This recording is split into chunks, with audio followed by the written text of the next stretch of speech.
Good morning, students.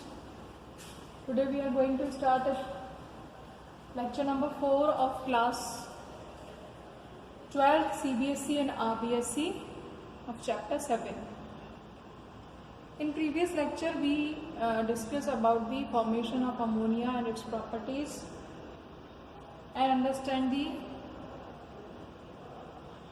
oxides of nitrogen. Okay. Now the next topic is nitric acid, which is very important. कि nitric acid क्या होता है, ठीक है। अब आप देखिए nitric acid, what is nitric acid and how will you form it. Nitric acid is the oxo acid of nitrogen. क्या है ये? नाइट्रोजन का ऑक्सो एसिड है।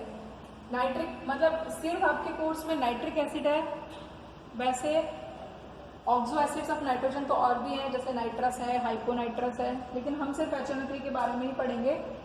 तो अब आप देखिए HNO3 क्या है। HNO3 में तो नाइट्रिक एसिड का फॉर्मूला क्या है? सबसे पहले you have to learn this कि it is the formula of HNO3। HNO3 means nitric acid, nitric अम्ल। It is the oxo acid of nitrogen. Oxo acid means oxygen, oxo acid means OH है, आप ऐसे समझो oxo acid, ठीक है। Oxidation number निकालेंगे।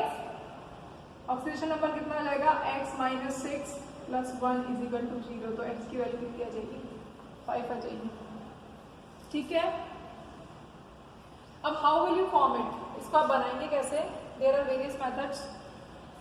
सबसे पहला तरीका है कि आप पोटेशियम नाइट्रेट ले लें या सोडियम नाइट्रेट ले लें। आपको इन केमिकल्स के नेम आने चाहिए। 11th में हमने बहुत लंबे टाइम तक केमिकल फॉर्मूला, कंपाउंड को कैसे फॉर्म करते हैं and what is the name.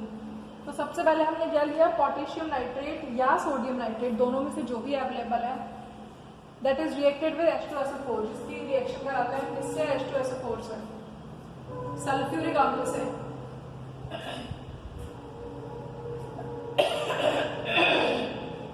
तो फॉर एग्जाम्पल मैंने NaNO3 ले लिया, ठीक है।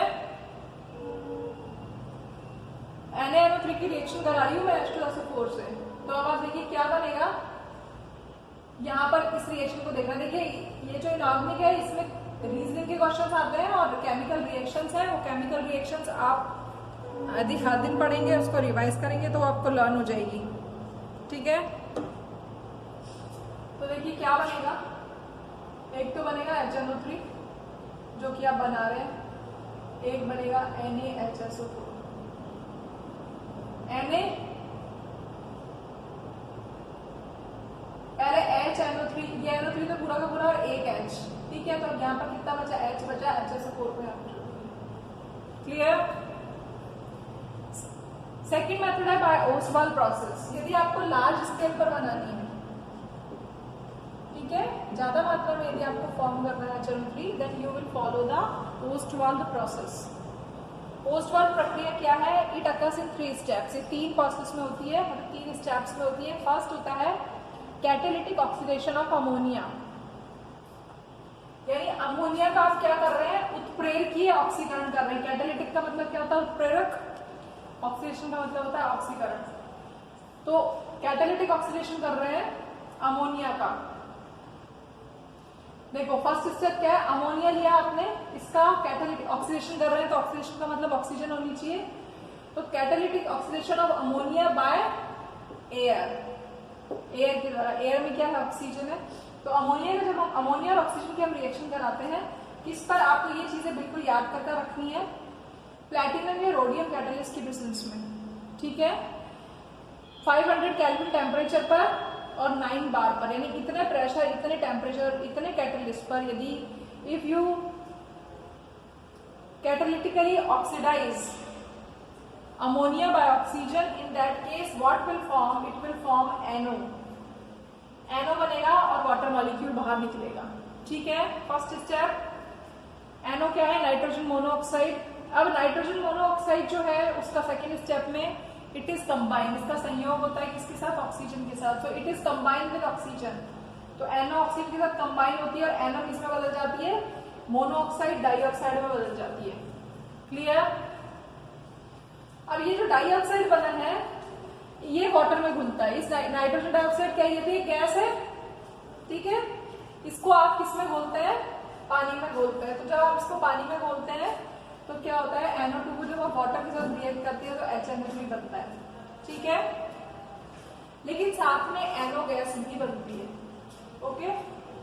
तो NO को तो हम रिसाइकल कर लेते हैं, रिसाइकल का मतलब हम उसको दोबारा NO को रिसाइकल करके, ठीक है। और जो HNO3 मिला पहले उसका डिस्टिलेशन किया जाता है, डिस्टिलेशन भी हमने 11th में पढ़ा था, डिस्टिल करके हम उसको प्योर कर लेते हैं, ठीक है।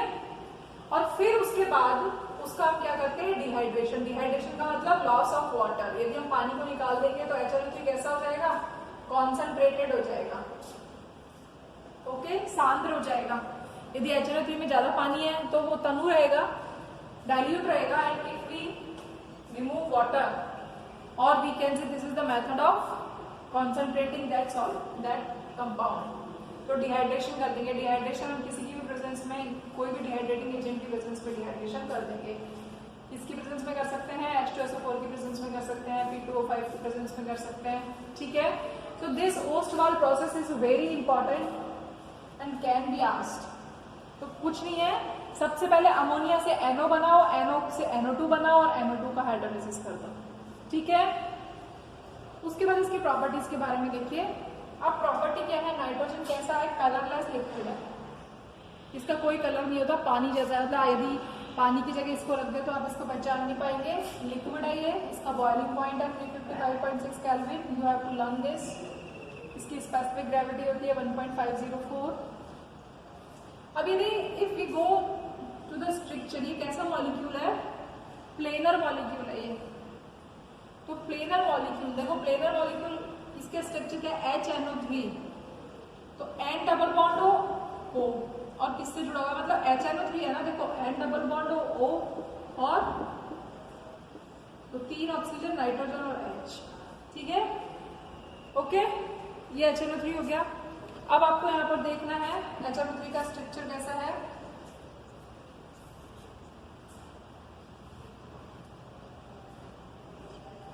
जो distance between hydrogen and oxygen is 96 picometer, ठीक है। And the angle between OH ON is 102 degree. ये एंगल है, इन दोनों के बीच का एंगल कितना है, 102 डिग्री है। And distance between OH is 96 picometer. और यहाँ पर देखो N double bond O, double bond है, ये सिंगल बॉन्ड है, ये डबल बॉन्ड है। N और सिंगल बॉन्ड की डिस्टेंस कितनी है, 140.6 पिकोमीटर, यानी ये बॉन्ड लेंथ बताई हुई है। N डबल बॉन्ड O का मतलब बॉन्ड लेंथ क्या हो जाएगी, कम हो जाएगी ना, डबल बॉन्ड का मतलब छोटी हो जाती है बॉन्ड लेंथ। तो कितनी हो गई, 121 पिकोमीटर हो गई और एंगल हो गया 130 डिग्री। तो ये तो आपको लर्न ही करना है, ठीक है।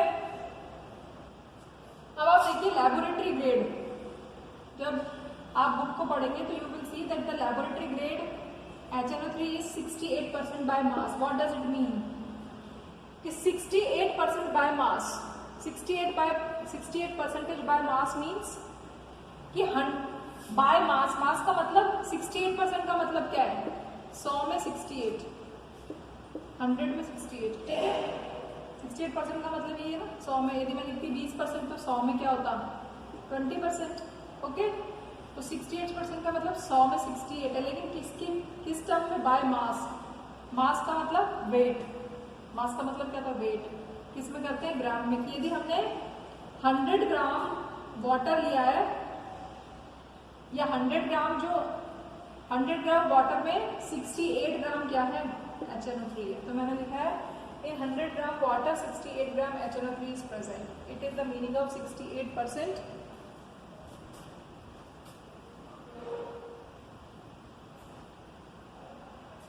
ठीक है, मतलब 100 ग्राम वाटर है, आप ऐसे समझो, और 68 ग्राम क्या है, HNO3 है, ठीक। फिर है एक्वा सॉल्यूशन में, यदि हमने एक्वा सॉल्यूशन लिया मीन्स HNO3 को यदि हमने वाटर में घोल दिया, तो आपको पता है HNO3 कैसा है, स्ट्रॉन्ग एसिड है। कैसा एसिड है, स्ट्रॉन्ग। स्ट्रॉन्ग एसिड क्या होते हैं, which ionises easily and gives more number of H ions. तो HNO3 और हाइड्रोलिसिस, अब कोई भी आपने पढ़ा है एसिड क्या होता है, which is a proton donor, तो ये H आयन दे देगा। जैसे ही H आयन देगा ये क्या हो जाएगा, एसिड है। जैसे इसने इसको H आयन दिया, इसने ले लिया, तो जो प्रोटॉन एक्सेप्टर होता है वो क्या होता है, बेस। तो HNO3 ने H इसको दिया, तो ये किसमें बदल गया, H2 बदल गया हाइड्रोनियम आयन में, और HNO3 किसमें बदल गया, नाइट्रेट आयन में। ठीक है, तो क्वेश्चन पूछा जाता है acid is HNO3 is strong acid in water because it forms hydronium ion. Okay, next reaction है, यदि हम मेटल के साथ रिएक्शन करें तो HNO3 देखिए अलग अलग मेटल के साथ अलग अलग तरीके का बिहेव करता है। कुछ नोबल मेटल्स होती है लाइक गोल्ड, गोल्ड का मतलब Au, Pt का मतलब प्लैटिनम। इन मेटल्स के साथ तो HNO3 रिएक्ट नहीं करता, इनर्ट रहता है। इसीलिए आप देखो सोने को यदि आप बोल रहे हैं तो आप HNO3 में नहीं बोल सकते, उसको आप एक्वारेजिया में बोलते हो। एक्वारेजिया क्या होता है, HNO3 और HCl का रेशो 1:3 रेशो। ठीक है, तो गोल्ड और प्लैटिनम के साथ तो ये रिएक्शन करता नहीं है, लेकिन कुछ मेटल्स हैं लाइक एल्युमिनियम और क्रोमियम, इनके साथ जब HNO3 की रिएक्शन कराते हैं तो आप देखिए यदि हमने एल्युमिनियम मेटल लिया और इसकी रिएक्शन आपने HNO3 से कराई, तो जो एल्युमिनियम है वो किस में बदल जाएगा, Al2O3 में बदल जाएगा। मैंने पूरी रिएक्शन लिखी है, मैं सिर्फ आपको बता रही हूँ किसमें कन्वर्ट हो जाएगा, it will converted into alumina. Alumina का मतलब एल्युमिनियम के ऊपर एक लेयर बन गई। ये यहाँ पर मेटल थी, एल्युमिनियम ऐसे मेटल थी, ये एक मेटल है, इसके ऊपर आपने HNO3 डाला। जैसे ही आप HNO3 डालेंगे आप देखेंगे इसके ऊपर ना एक लेयर बन जाती है। ये लेयर किसकी होती है, एल्युमिना की। और ये लेयर कैसी होती है, पैसिव। पैसिव का मतलब इनर्ट होती है, इनर्ट, यानी ये एल्युमिनियम के ऊपर कोरोजन को नहीं होने देती। एक बार HNO3 से रिएक्ट कर ले यदि एल्युमिनियम, तो इसके ऊपर एल्युमिना की लेयर बन जाती है which is passive, which is inert in nature. और इससे क्या होगा, इससे आगे इसका कोरोजन नहीं होगा, तो ये इसको प्रोटेक्ट कर देती है। ठीक है, अनदर मेटल्स के साथ यदि आप रिएक्शन करें, जैसे मैंने यहाँ पर लिखा है कॉपर के साथ, ऐसे तो बहुत सारी रिएक्शंस हैं कॉपर के साथ। तो आप देखो दो किसी भी मेटल के साथ रिएक्शन करके क्या बनाएगा, ये इस बात पे डिपेंड करेगा कि HNO3 कैसा है, वेदर इट इज डाइल्यूट और कॉन्सेंट्रेटेड। मतलब ये तनु है कि सांद्र है। तनु का मतलब लिक्विड ज्यादा है, सॉल्वेंट ज्यादा है कि सॉल्वेंट कम है। ये डाइल्यूट है या कॉन्सेंट्रेटेड है, और रिएक्शन जो हो रही है वो किस टेम्परेचर पर हो रही है, किस टेम्परेचर पर हो रही है, कौन सी मेटल यूज किया आपने। तो कॉपर जो है वो यदि डाइल्यूट HNO3 के साथ रिएक्शन करता है तो आपको देखो, अब आपको ये चाहे डाइल्यूट HNO3 के साथ करे चाहे कंसंट्रेटेड HNO3 के साथ करे, in both case copper nitrate तो बनेगा ही बनेगा। ठीक है, लेकिन जब वो डाइल्यूट के साथ करेगा तो क्या बनेगा, नाइट्रोजन मोनोक्साइड बनेगा। आपको ऐसा लर्न करना है कि यदि कॉपर नाइट्रेट तो देखते ही पता पड़ रहा है, कॉपर के साथ नाइट्रेट मेजर प्रोडक्ट है ही, मतलब मेजर माइनर नहीं है, रिएक्शन तो पूरी लिखनी है आपको।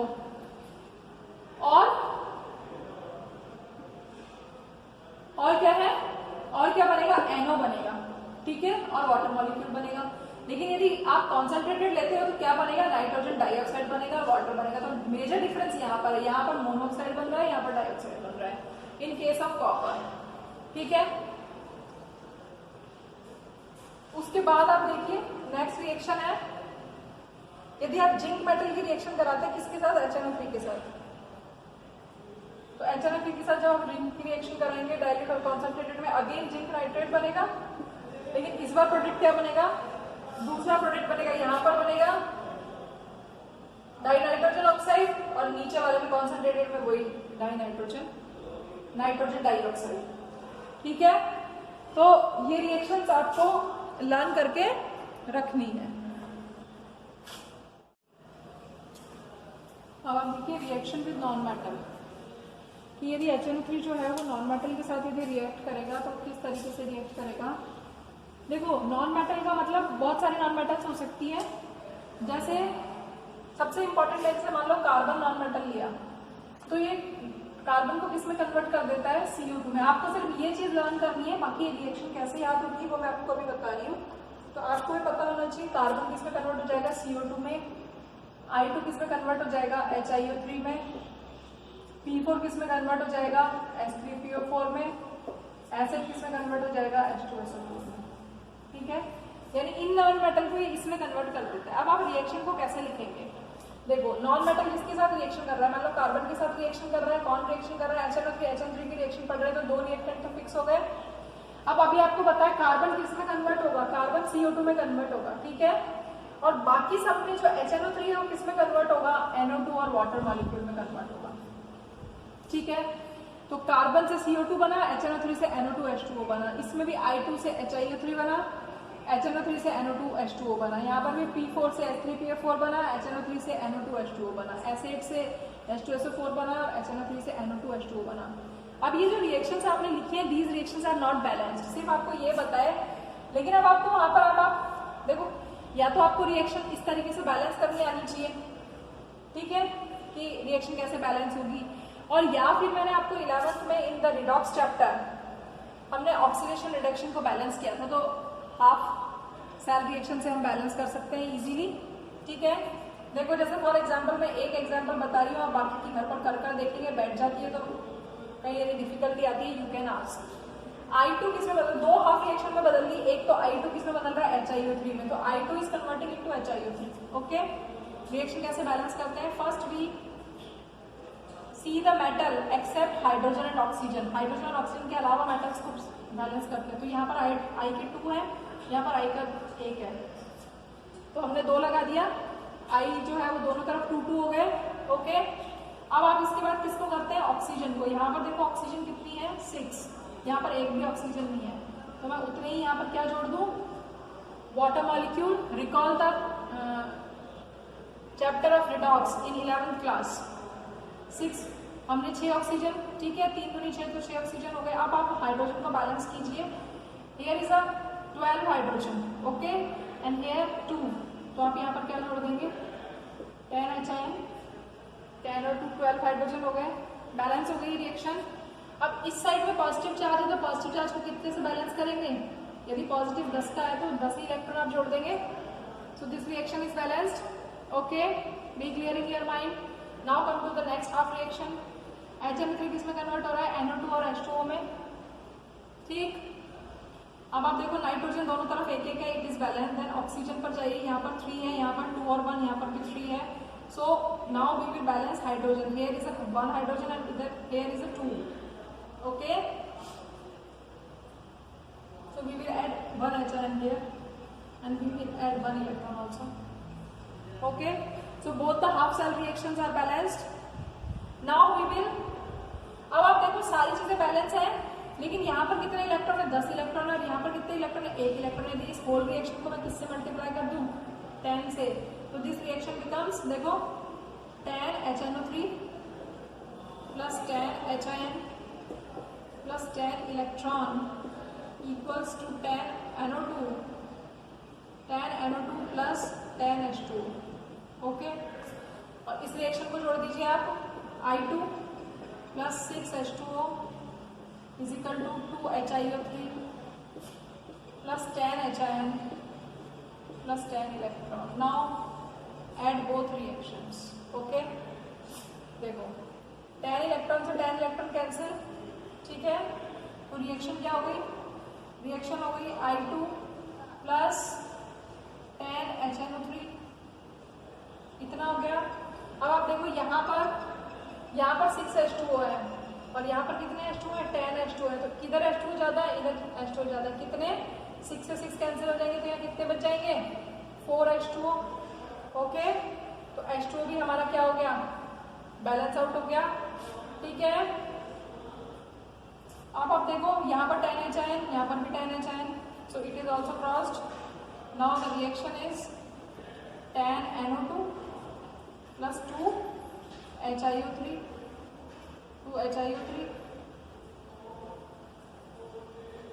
प्लस, देखो जरा ये रिएक्शन हुई है हमारी, क्या रिएक्शन हुई, I2, यहाँ पर 2 आई है, यहाँ पर 2 आई है, यहाँ पर 10 H है, यहाँ पर 4 2 8 और 2 10 H है, यहाँ पर 10 नाइट्रोजन है, यहाँ पर 10 नाइट्रोजन है, यहाँ पर 30 ऑक्सीजन है, यहाँ पर 10 2 20, 3 2 6 एंड 4 10 30, तो रिएक्शन क्या होगी, बैलेंस होकर, यदि हमें रिएक्शन को बैलेंस लिखना है 10 HNO3 से रिएक्शन को कराएंगे आप, ओके, देन 10 NO2 बनेगा, 4 H2O बनेगा एंड 2HiO3 बनेगा।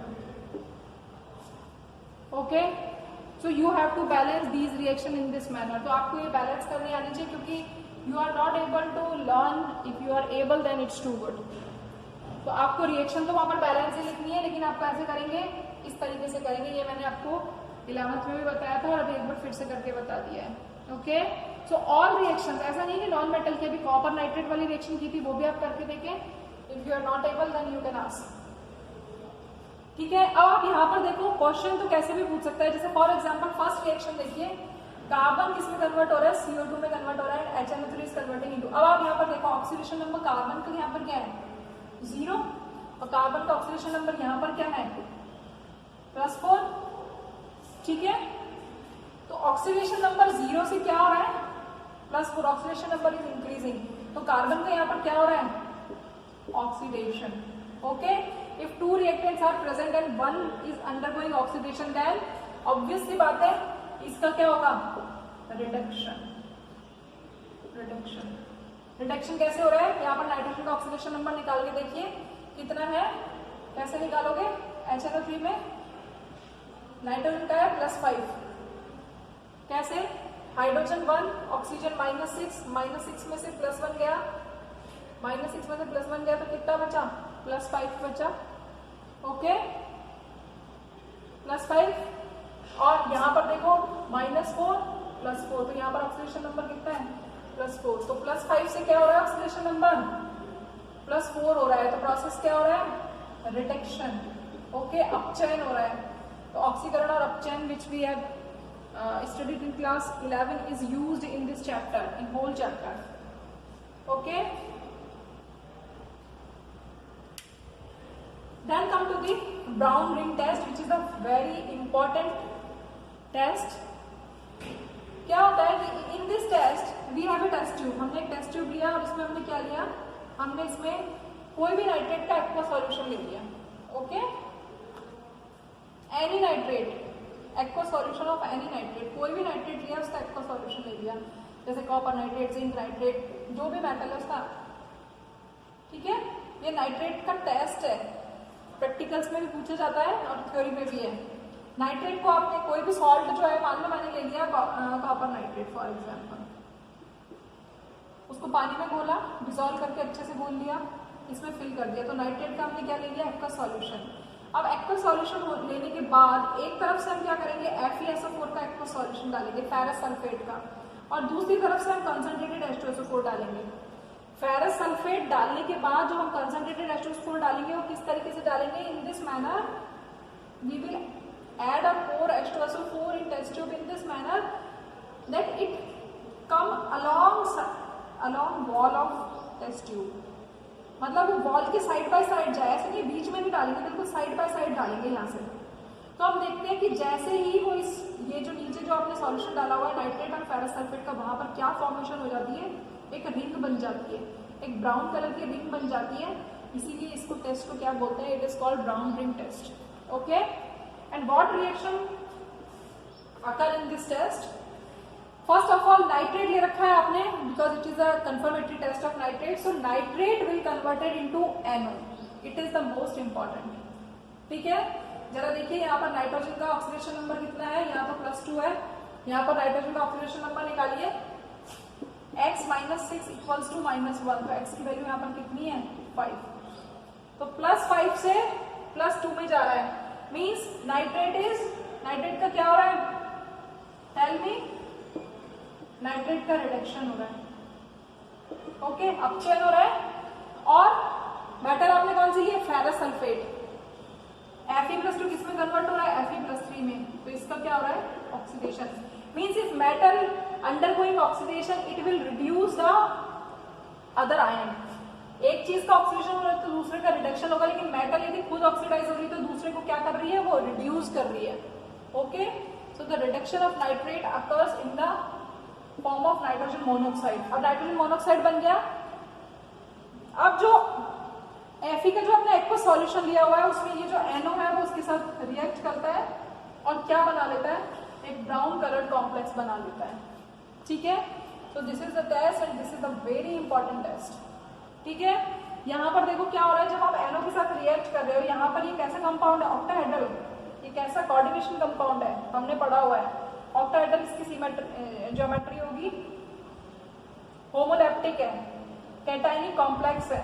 ओके, अब जब NO इसमें जुड़ेगा तो एक H2O बाहर निकल जाएगा, क्योंकि अभी भी कैसा है, कोऑर्डिनेशन नंबर 6। ठीक, तो ब्राउन कलर्ड कॉम्प्लेक्स फॉर्म होता है। What is the uses of HNO3? It is used in fertilizers, it is used in explosives, जितने भी आपके विस्फोटक होते हैं उसमें HNO3 काम में आता है, लाइक ट्राइनाइट्रोटोलुईन, TNT जो होता है। नाइट्रोग्लिसरीन में कोई भी रिएक्शन को, आपको कोई भी रिएक्शन का नाइट्रेशन करना है तो आप क्या यूज करेंगे, HNO3 यूज करेंगे, वेदर इट इज डाइल्यूट और कॉन्सेंट्रेटेड। ठीक है, और मेटलर्जी में भी काम में आता है, जो हम ओर से मेटल को एक्सट्रैक्ट करते हैं वहां पर भी हमें एसिड की रिक्वायरमेंट होती है, तो HNO3 is used widely. Okay, so all these reactions are very important, especially the reaction with metal, non-metal and this brown ring test. Thank you.